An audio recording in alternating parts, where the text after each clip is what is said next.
Bom dia, meus amados irmãos, a graça e a paz do nosso bondoso Deus, o amor do nosso Senhor e Salvador, Jesus Cristo, esteja em cada um de nós, hoje e sempre, nos fazendo prosperar no conhecimento, na graça maravilhosa do nosso Deus, essa graça salvadora. Amados, hoje, terça-feira, nós vamos dar continuidade à nossa lição bíblica diária.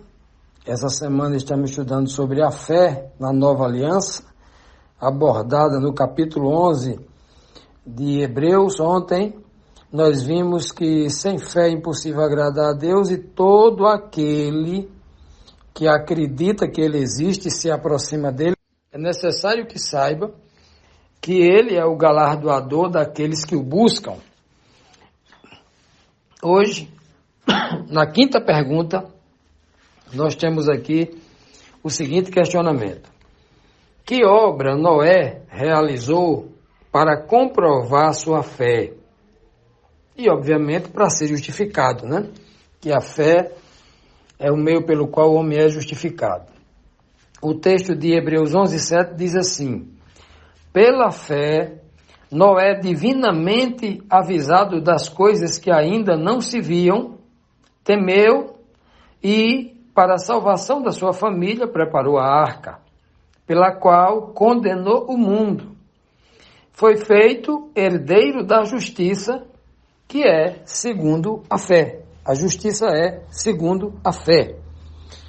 Olha, em plena harmonia com o texto, né, do versículo 1, a fé é o firme fundamento daquilo que se espera, que está na esperança, ó, e o relato das coisas que não se pode ver, que você não enxergou ainda, aquilo que a palavra promete, mas você não viu acontecendo, mas você crê que isso vai acontecer, mesmo sem ver nada igual, nada parecido, mas você crê, porque justamente o nome disso é fé. Por exemplo, alguém dizia assim: olha, Jesus vai voltar nas nuvens do céu. Você crê que ele vai voltar? Isso nunca aconteceu. Nunca aconteceu. Mas, pela fé, nós acreditamos que isso vai acontecer. Então, isso é fé. E a justificação, o que torna o homem justo, é ele acreditar nisso.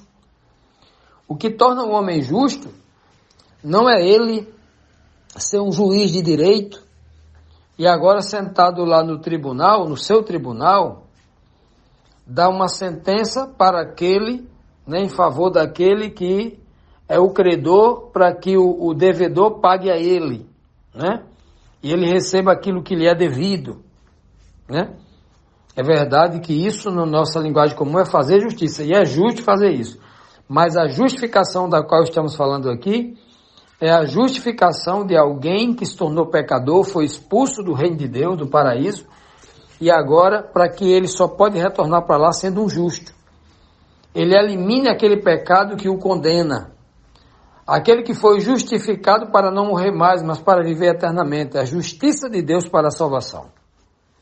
Então, a justiça de Deus para a salvação, já que nós não merecemos a salvação, merecíamos apenas a morte, porque quem pecou uma vez tem que morrer. A justiça dizia: não, se você comer, você morre. Se você pecar, você morre. Então, como todos nós pecamos, A justiça era, nós devemos morrer. Então, existiu o Senhor na sua misericórdia, na sua sabedoria, na sua justiça, ele criou um meio para que o homem tornasse-se justo novamente. E que meio era esse? Já que o homem não tinha força em si mesmo, ele basta crer, ele basta ter fé. A fé vai gerar nele, pelo poder de Deus, pelo Espírito de Deus, a força para ele cumprir isso. E isso aconteceu com Noé. Nos dias de Noé, o mundo não era como o de hoje. O mundo não chovia, como hoje nós temos sobre as nossas cabeças nuvens carregadas de água e a água cai do céu. A água cai do céu. Olha só que coisa espetacular, que coisa sobrenatural, que milagre é esse, né? A água cai do céu. A Bíblia diz que antes disso não era assim. A Bíblia diz que a terra era regada antigamente, as plantas e tudo, os rios também, né? A água brotava da terra, subia um vapor de baixo para cima e criava uma espécie de orvalho, ou coisa parecida, e aí isso irrigava a terra. Até hoje, na verdade, nós temos fontes que vêm debaixo da terra, águas que minam debaixo da terra, né? Mostrando claramente que isso é possível. Claramente isso é óbvio, né? Pois bem. E na própria criação do mundo diz que o Senhor fala nas águas debaixo da terra. Há vários textos fazendo essa menção claríssima.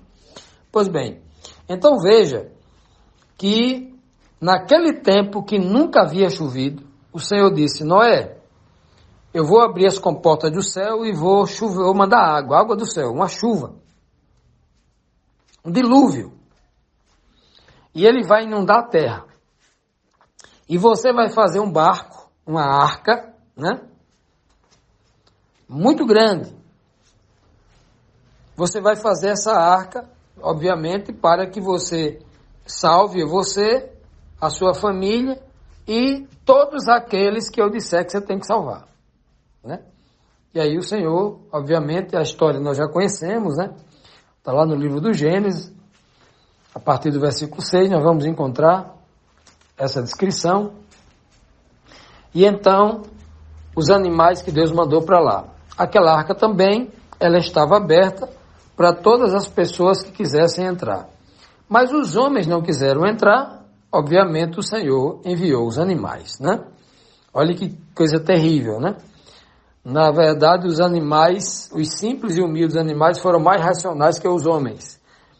E aí, Moisés passou 120 anos construindo aquela arca.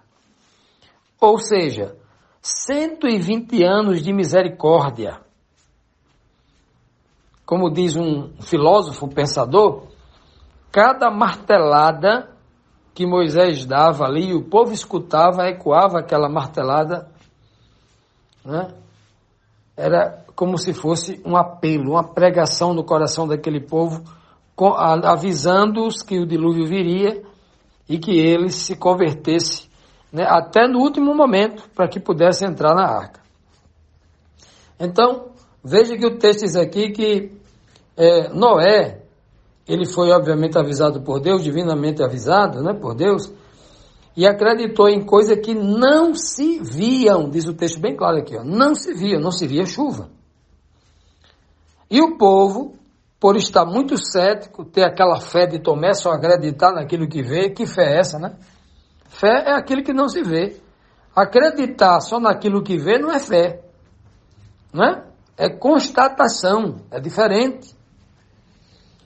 Então, Noé acreditou na palavra de Deus, naquilo que nunca tinha acontecido. E então Noé começou a construir aquela arca para ele, para sua família, né? Preparou a arca.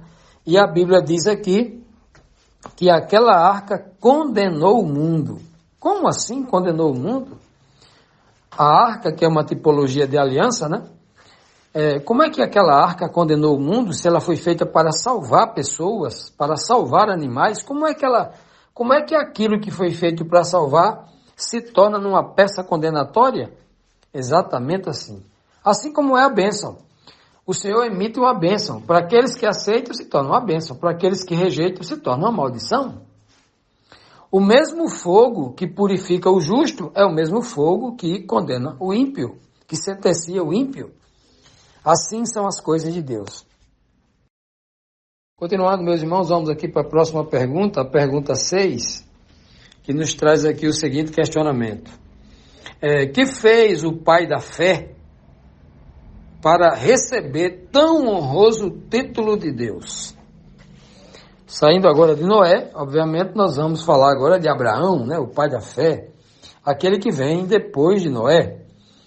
Então, o texto do versículo 8 aqui, Hebreus 11:8, diz assim: pela fé Abraão, sendo chamado, obedeceu indo para um lugar que havia de receber por herança, e saiu, sem saber para onde ia. Da mesma forma, assim como aconteceu com Noé, Abraão, ou na época Abrão, né, porque o nome vai ser mudado por Deus mais na frente, na época Abrão, que morava numa cidadezinha chamada Ur dos Caldeus. Os caldeus eram os babilônicos, né? Toda vez que você escutar a palavra caldeu, caldeia, se refere aos babilônicos, uma região próxima ali ao Sinar, a Babilônia, a região da Babilônia. E foi de lá do meio da Babilônia que o Senhor tira o remanescente Abraão. O Senhor tira ele, faz esse convite. Inclusive Abraão era filho de um homem, Terá, né, que ele fazia imagens de escultura, fazia ídolos, ou seja, era um idólatra. Então o Senhor arranca Abraão não só de Babilônia, mas de uma família idólatra, fazedoras de imagens de esculturas, de deuses pagãos, né? Os deuses da Babilônia, os deuses do Sinar. Que coisa terrível. Então o Senhor chama Abraão, convida Abraão e diz assim para Abraão: Abraão, olha, eu vou te conduzir para uma terra que você não conhece e eu te farei da sua família uma grande nação. Abraão já tinha 75 anos, casado com Sara. A Bíblia não diz quanto tempo ele já estava casado com Sara. Se há 20 anos, se há 30, se há 40, a Bíblia não diz quanto tempo ele estava casado. Mas ele já tinha 75 anos, ele já tinha uma certa idade, né? Então, imagina as tentativas que Abraão tinha para ter um filho com Sara e não conseguia. Aos 75 anos, né? É tanto que Sara, 25 anos depois, vai dizer: já sou velha demais, não consigo, né? Então, eles já foram chamados já idosos, aos 75. E aí, Abraão aos 75 e Sara aos 65.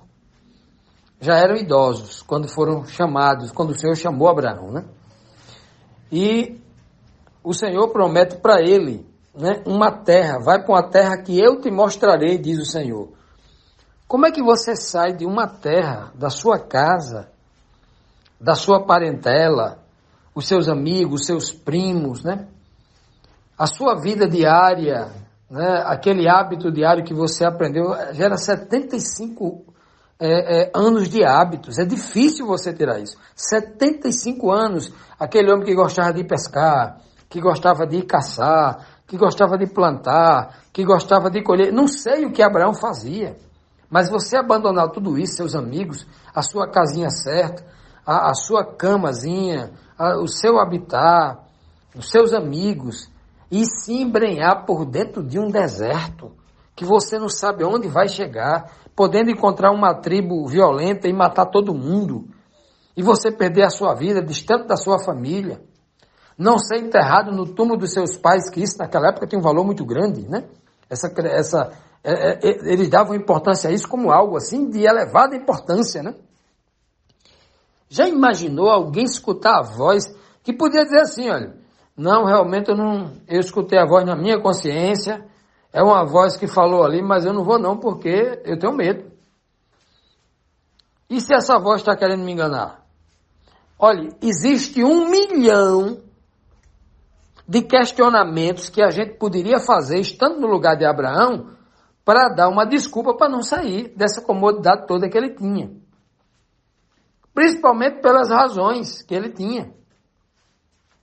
E aí o Senhor promete 2 coisas para ele. Primeiro é que faria dele uma grande nação, um filho que ele não tinha. Segundo é que o Senhor, e ele não via, como é que ele ia ver o filho que ele não tinha? Né? E ele passou 25 anos sem ver esse filho, que não chegava, o Senhor prometeu e 25 anos, ele tinha tudo para desconfiar de Deus.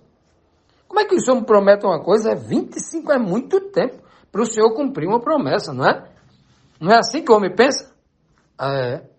E então Abraão saiu para uma terra que ele não via, ele não imaginava como era. Ele não viu.